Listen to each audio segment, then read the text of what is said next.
I just would like to talk first of all about making test tiles with a lot of these surface effects. What I do is I test them on tiles because I want to have quite a big surface area. I'm not just looking for details of glaze, but I do want to look at using glaze on them, and I want to look at the movement of glaze, and so I make tile racks, and these tiles stand up in tile racks like that, so I can see the movement of any glaze, you know, if there's any running of the glaze as well, but they're primarily made about this size because it gives me a good surface area to try different decorating techniques and having them juxtaposed with one another. The other thing that I use a lot of is broken pots. You know, if there's been an accident in the firing and some dunting, cracking across platters or whatever, and that's after the bisque, I will use those because they're already primed with exactly the same terra sigillata I'll be using on pots and exactly the same underglazes that I'll be using on pots. And you change things at your peril. I use a black underglaze a lot, and it's one of those things that has changed over time as the price of cobalt increased, and it's very, very difficult to do some of the techniques that I used to do with ease. There was previously the black underglaze stain that I used to bleed very nicely into my clear glaze just around the edges, and it would soften black and white decoration, and I've had to move to a much more hard-edged, more zebra bottom type black and white decoration than the soft bleeding blue, indigo blue colour. So what I do is I nearly always have quite a quantity of test tiles made up. I'm a spiral kneader in terms of preparing clay. So when I have the clay and I've finished spiral kneading it, it looks like this. And what happens with clay is that it has memory for tension, and this has got tension in a spiral in it. And so what I do after I've kneaded that is I give it quite a lot of bashes, like so, to try and compress the clay, because compression is without question the best way of evening up clay density. Compression much more than tension, because tension will tend to exacerbate any unevennesses in density of clay, and that will make it really hard to throw or more likely to crack if you're doing slabs or whatever. And so what I'm doing here is I'm compressing it, and I'm compressing it, you can see, from both ends. And then I don't make that spiral face the face of the slab. What I do is put it sideways like that and keep doing it, keep rotating it on all 6 faces,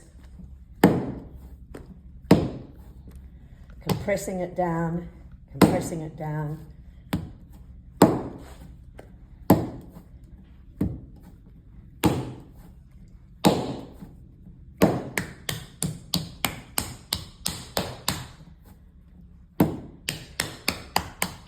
And you can see it's a combination of bashing and patting. So it's like, I didn't mean to hit you so hard. Playground rules.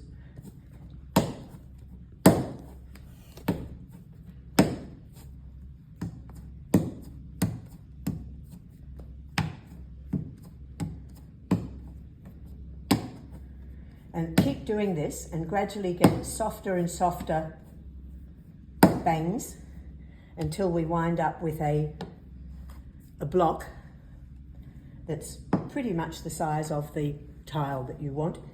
Then I use cutting sticks. I don't use a slab roller. I use cutting sticks. I have to get a cutting wire. I won't be a minute.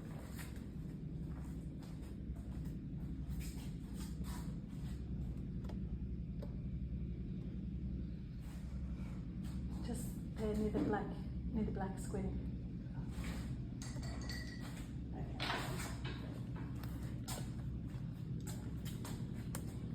The slab roller will always, it will compress in the middle, but as it goes to the outside edges, unless you have clay that goes right to the edge of the roller guides, it will be much more likely to crack on the edges. It's okay if you're just cutting a slab from the middle, but I can't bear to waste all that effort and cut the slab out of the middle.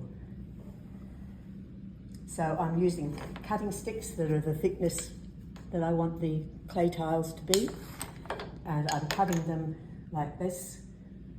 Whoops. Sometimes they stick. I put them onto a cement board sheet, or this is a Gyprock plasterboard sheet. And then what I do is I use these, and I go, when there's a row of them, if this was a row, I would have laid these down like so. They're not from the same block, so they're not the same size, but it enables me to go and compress all the edges like that, so that you don't get any kind of stretch or tension in the edge. And that saves all the tidying up. It makes nice round corners on the edge, so you don't have sharp bits. There we go.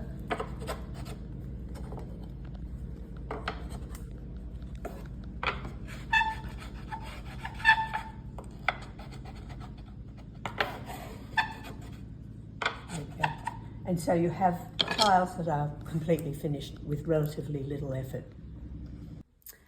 Okay, what we're going on to now is another one of the wet clay surface enhancement techniques. Again, it's not a superficial one.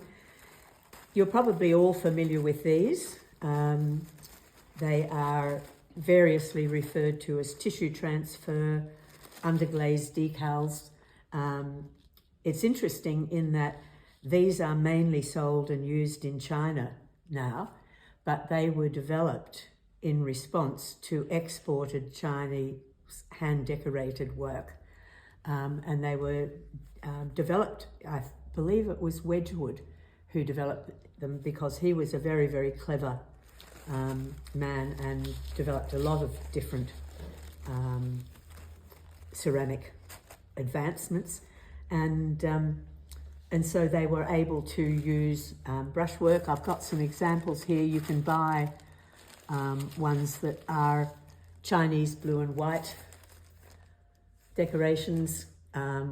If you've always wanted to paint goldfish, you know, suddenly you can do underglaze goldfish.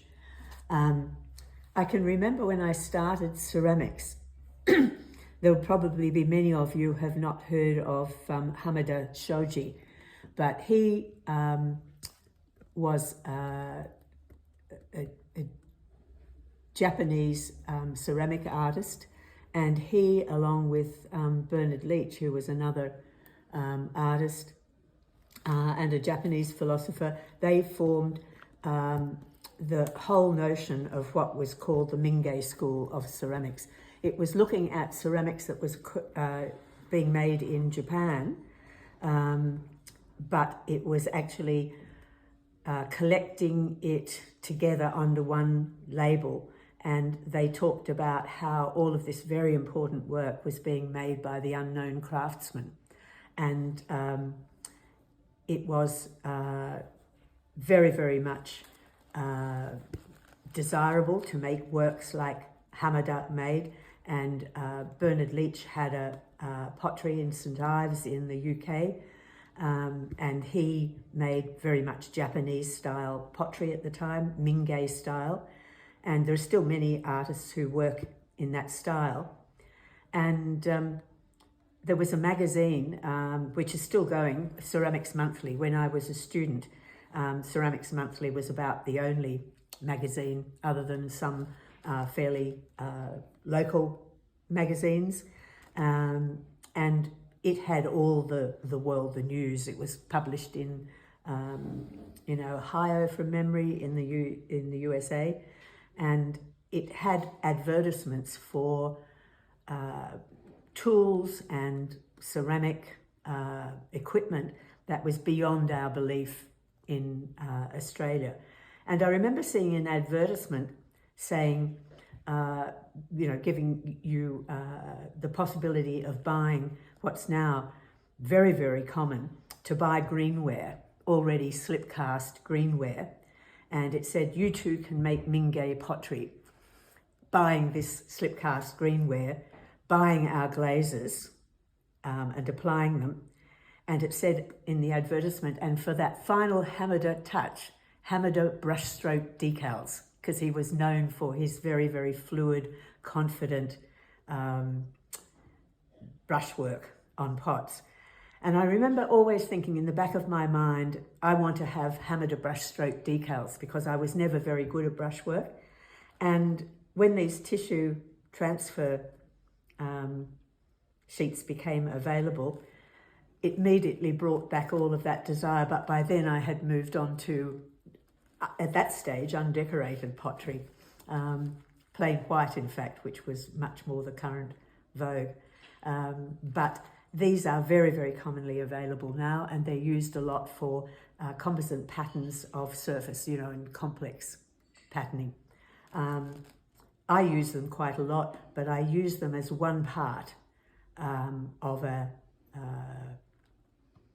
decorating style that tries to make sense of living between two cultures, Chinese, because I spend a lot of time in China, and Western culture in ceramics, and trying to make sense of the two places. Where did I feel most at home?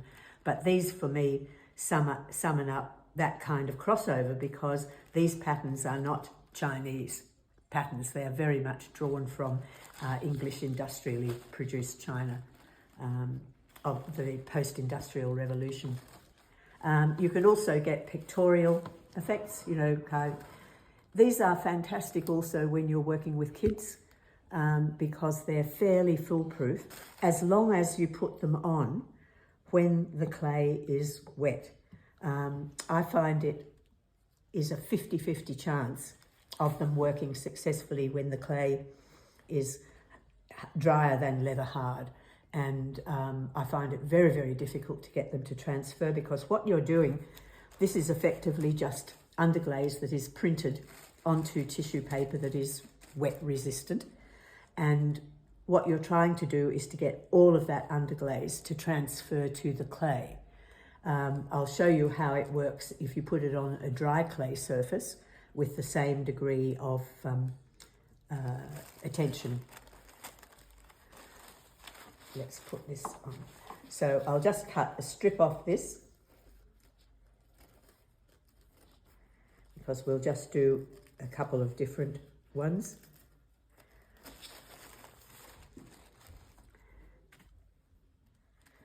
I usually cut it pretty much to the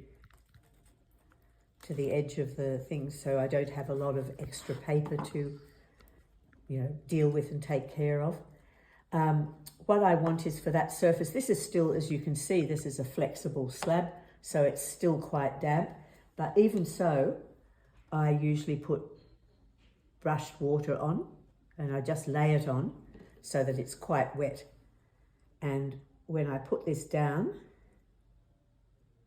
like so, you will see that this is quite black and white at the moment.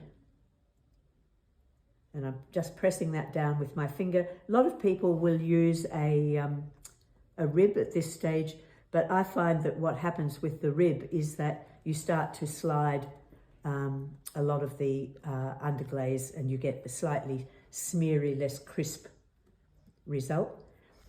Leave that for a little while, and then when this starts to go just a little bit opaque, what it means is that the underglaze has separated from the paper on top. So when these go a little bit grayer, see, they're already getting slightly less black and white.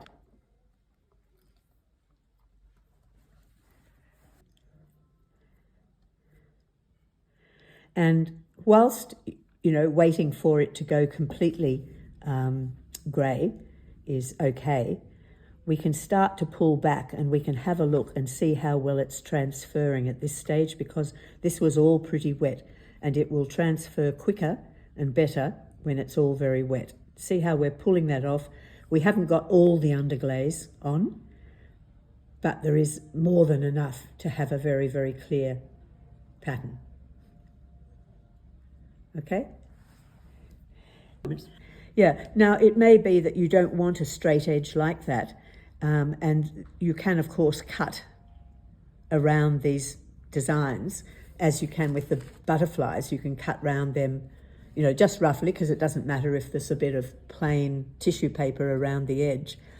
But you also, doing it at this stage, it means you can leave it to dry to leather hard, and then you can actually scrape back off the surface just with the tip of a knife or something like that. You can scrape off those parts you don't want. So if you just want to have flowers without these spots, you can come back with a trimming tool or something of that kind, or a knife, and you can just scrape off those dots, because it's just like putting underglaze on and then doing sgraffito on it.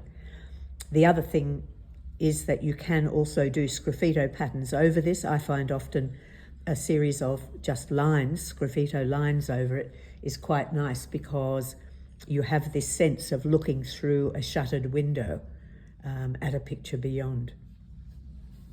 So this is an all-over pattern where the image is actually the uncoloured portion. And what I've done is I've cut this with wavy scissors, because I didn't want to have a really hard-edged line.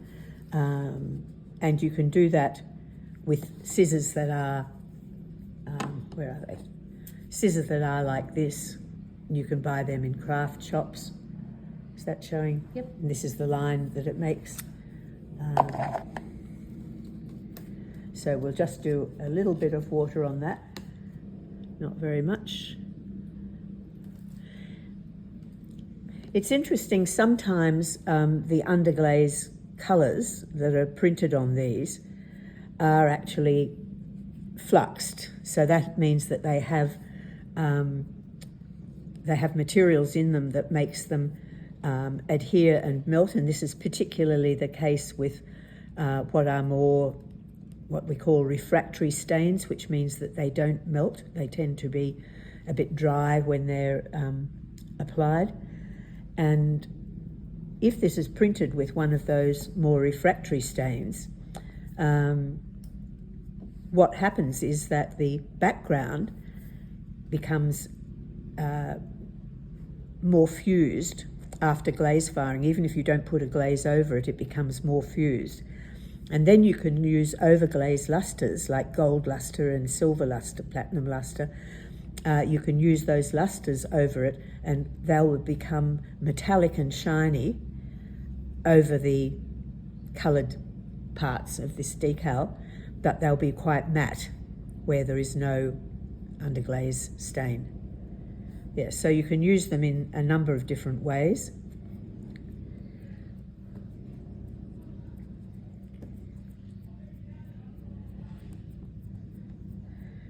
I might try pulling this up straight away because it will show you what happens I'll show you what happens when it goes on too dry.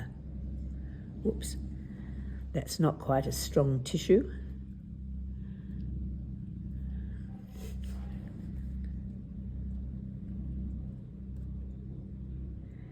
That one has also worked quite well. But see here, you can just see some little spots of white.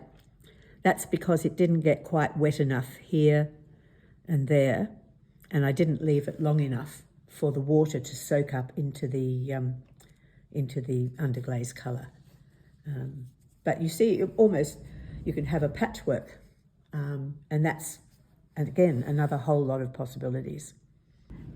Okay, here is a bone dry pot, which I'll be using to demonstrate the application of terra sigillata after I've introduced terra sigillata and the way in which it's made and the way in which I use it, which I think is quite specific. I haven't heard of anybody else doing the way that I do it. But because it's bone dry, I want to demonstrate to you the difference between applying these underglaze tissue transfer decals to a bone dry surface as opposed to a wet surface. So even though I wet this surface here, I'm going to wet this around the top here.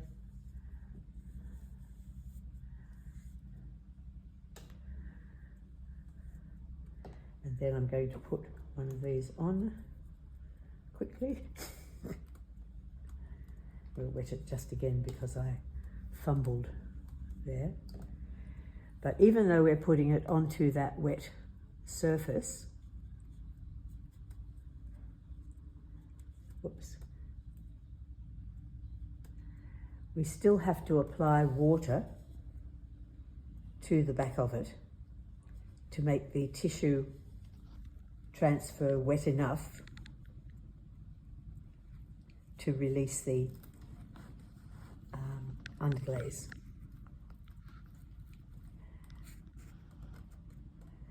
So we've wet it again there, and you can see that that's quite wet. You might put it all the way around because we're going to be putting Terra Sigillata on.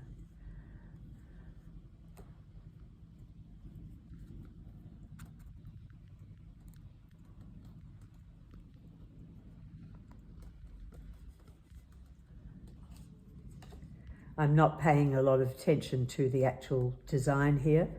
I'm just wanting to put the tissue transfer on to show you how it's not as effective putting it onto dry clay, whereas the Terra Sigillata is much more effective putting it on dry clay.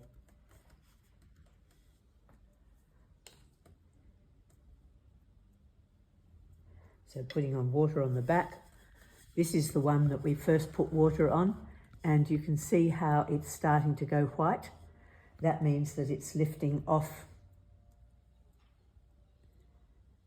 the clay, and we keep doing that until it doesn't turn white quickly. So you have to, in the end, apply quite a lot more water to these. And what happens is, see how the stain is coming through there and it's starting to very slightly blur. If I kept doing that, you can see how that's washing the stain off because the stain's actually coming through the tissue. The tissue is permeable by water. That's how it works, actually, and so I find this much harder to do rather than to do it on the leather hard, or wet clay. Leather hard is okay if you brush the surface with water first. So I'm going to lift that off now. I'm going to try and lift that off now.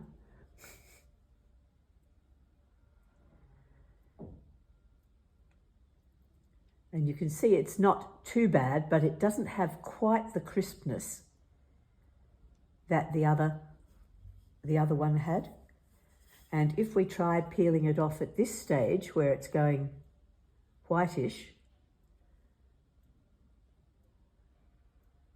we can see that it's getting to have that areas that haven't transferred at all, plus the blurry areas where we applied more white. So that's just an illustration of how you get a much crisper result putting it onto wet clay as opposed to putting it onto dry clay. Okay, now I demonstrated how you make Terra Sigillata, and I talked about settling it out. These are examples of Terra Sigillata's tests that I've made of various clays, and you can see quite clearly here the different layers. You can see how this is almost clear, but it's got a little bit of clay in it. This one here is quite a different colour to down here at the base. This is the coarser clay particles. This here would be close to a terra sigillata, and most people would end up using that. But instead of settling this out for 24 hours, this has been settled out for about 24 days. So you've got anything that is not a terra sigillata has settled. Terra sigillata will remain in suspension. So that's always the indication of what a true terra sigillata is. So for example, this is a true terra sigillata, and see if I tip this sideways, you can't see any sediment to speak of there. All of the clay has remained in suspension. That's true terra sigillata. It's very, very hard to get an even, opaque application of it. If you're putting a terracotta terra sigillata over a terracotta pot, then it doesn't matter so much because you're just putting on the shine. Most people, when they make terra sigillata, they just discard any of the sediment. But I found that it's useful to actually keep this layer here, which is a very, very fine clay, but not a colloidal clay, very fine clay, so it would be a good burnishing slip. I use that because it's easier to apply multiple coats of a true colloidal clay slip, a true terra sigillata, will tend to be very prone to shelling and cracking. They'll do it and they'll look like a varnish that is cracking and peeling off. Particularly, it's not only as they dry, but as they go through bisque firing. If they're put on too thickly, they can only be put on as a thin coat. So what I do is I will decant this watery layer. I'll take that off, and I quite often, I'll use a siphon, a tube, and I'll siphon it, hold the siphon against the edge of the container so that it doesn't suck all of the clay up. Then I will decant that fraction, and then discard that. So this fraction is what I use that for, is effectively underglaze. It's like a primer paint. And what we're doing is we're priming with that, and then we're going to use the true terra sigillata over it. This is a terra sigillata that's been sitting for a very, very long time. You can see by the gross algae growth that's in it, which will not hurt the terra sigillata other than make it a bit lumpy at times. So what you need to do is to just run this through a sieve.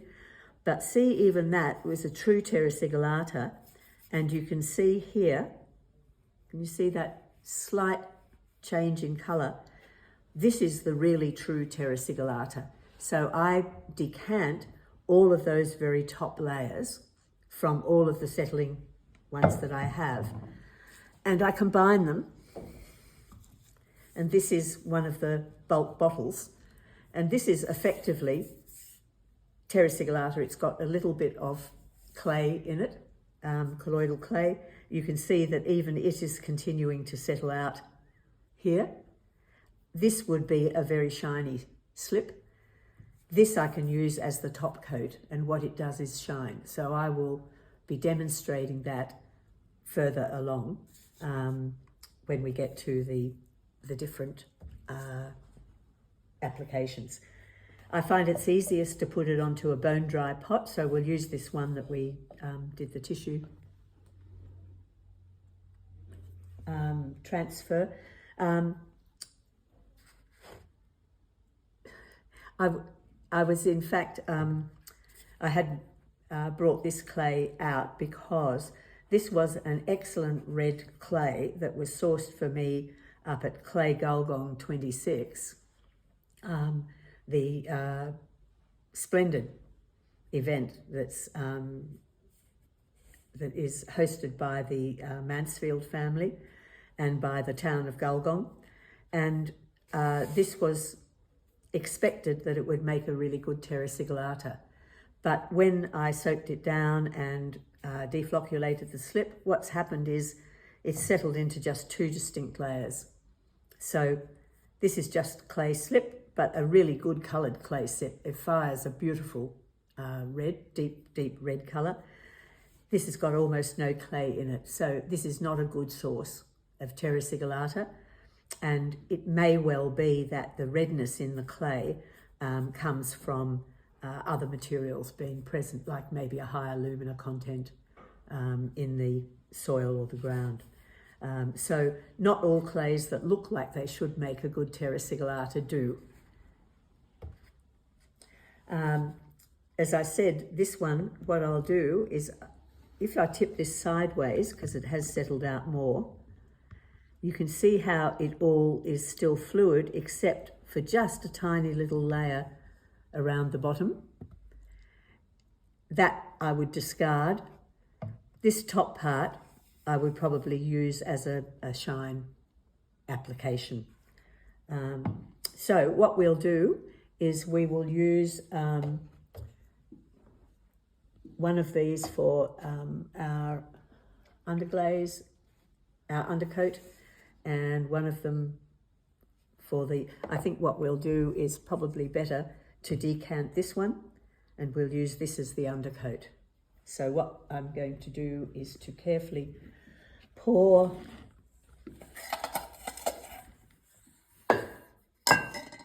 and you can do it with decanting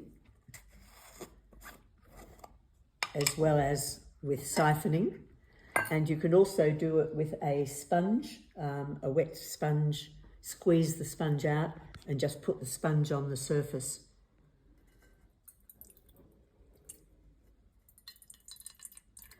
And see how this stays. So you can decant like that. And that will make an excellent undercoat. Just this orangey part, more orangey part at the top, not this bottom part that's more beigey coloured. I hope you can see that. So we'll get rid of that. And we'll get a brush.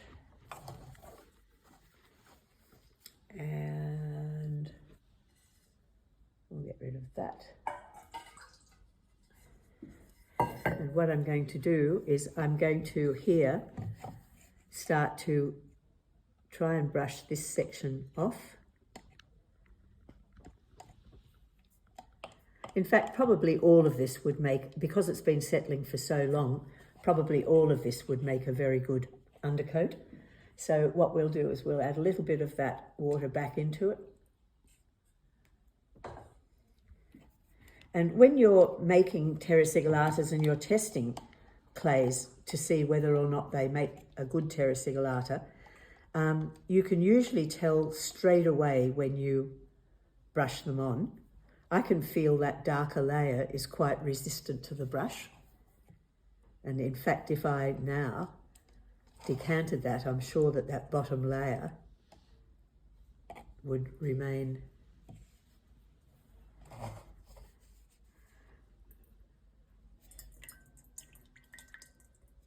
Yeah, it's quite stiff. You can see it's stayed settled in the bottom.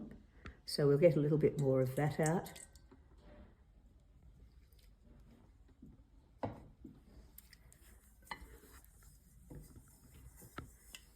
You could run this through a sieve, just a relatively fine sieve, but I'm not going to bother just at the moment, because the worst thing is that we get a few lumps.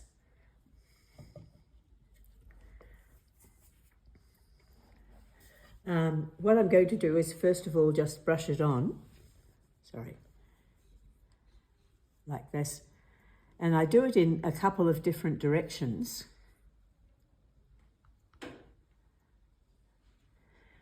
Because you can see where it overlaps.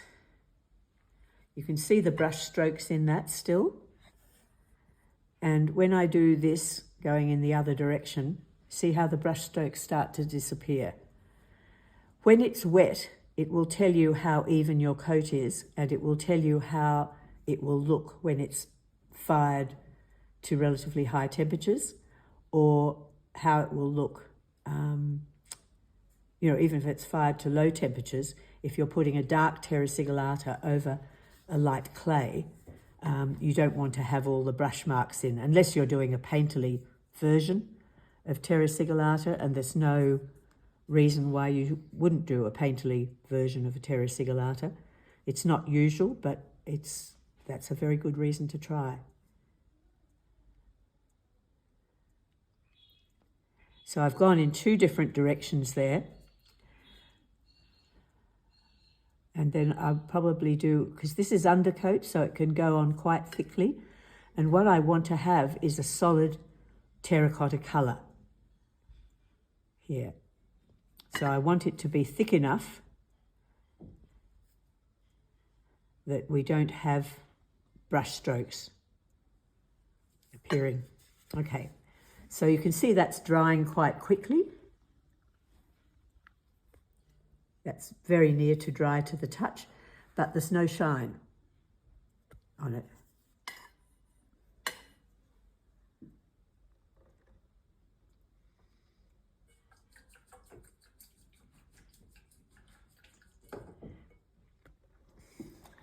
That one was a true Terra Sigillata, so what we'll do is we'll try that one as the overcoat, because this is not a Terra Sigillata by itself. We did decant that, but I don't think that's got enough clay in it to make a Terra Sigillata slip. So we'll use one of these ones that I already had.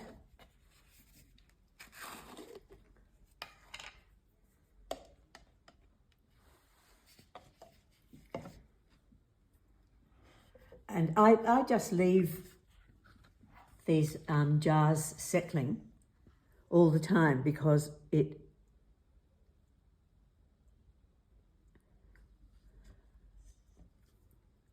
gives you a lot of options. It also changes the colour of the fired Terra Sigillata. I'm not sure if that's showing up very well, whether the shine is showing in that the shine is staying.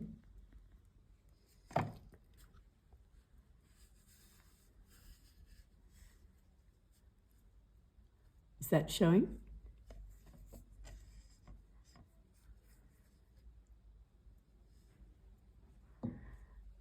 I'm picking up some of the lumps of, you can see the algae lumps here.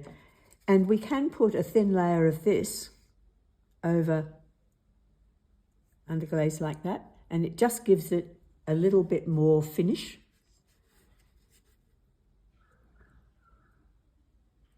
Just laying it on carefully. See how I'm laying it on? I'm not scrubbing.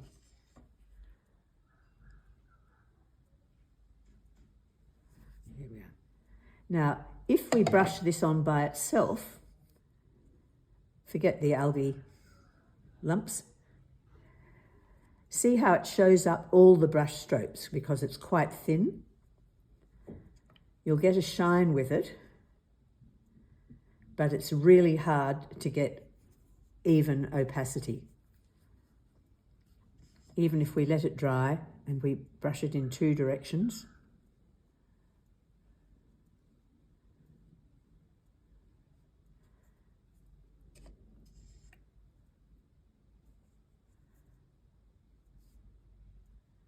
We even brush it in 3 directions. And we've still got brush strokes. But we have got shine. So if we had done an undercoat under that, that would be a true Terra Sigillata shine. You can see particularly, can you see that? Is that showing? Yeah. Yeah, and particularly along the edge here where it is a little bit thicker. And you can let that dry and then do another coat, and you can let it dry and then do another coat, but there is a tendency for the wet second application of Terra Sigillata to lift off the undercoat, the underneath coat of Terra Sigillata, because it's very ready to go into suspension. You can, if you want to, just put some plastics, stretch some cling wrap over your finger, and you can just give that a slight rub and it will bring up the shine, but it won't make a lot of difference to the fired shine. It will look really, really nice, and you'll see that in the slide presentation that I did at the beginning. Okay, So a number of ways that you can use Terra Sigillata, but my method is using separated Terra Sigillata from the very, very fine clay sediment, and using that fine clay sediment as an undercoat. First of all, so you're only applying relatively thin coats of the true Terra Sigillata. Okay, otherwise what you're using is burnishing slip.